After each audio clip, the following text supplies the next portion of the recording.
అందరికీ నమస్కారం. భగత్ సింగ్ వినాయక ఉత్సవ committee station road station Ganesh గత మా నాన్న వాళ్ళందరూ కలిసి ఇంతకుముందు డిఎస్ఎస్ పక్కన పెడుతుండే మేము దాని తర్వాత చిన్నగా ఉన్నప్పుడు 7వ తరగతి నుంచే మేము వినాయకుని పెట్టడం స్టార్ట్ చేస్తాము. అందరు ప్రతి ఒక్కరం కలిసి పిల్లలను కలుసుకొని రేకుల చెట్టులు వేసుకొని పెట్టుకుంటా ఇక్కడికి వచ్చిన తర్వాత మళ్ళీ ఇక్కడ గత 5 సంవత్సరాల నుంచి లాక్డౌన్ తర్వాత కంటిన్యూస్గా పెడుతున్నాము. 4వ రోజు అన్నదానం.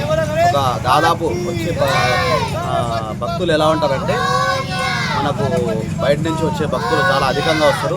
దాదాపు 150 నుంచి 200 కిలోల వరకు అన్నదాన కార్యక్రమాలు చేస్తాము. రోజు గణనాథుని పూజలు ఉదయం సాయంత్రము గణనాథుని పూజలు అందుకుంటున్నారు.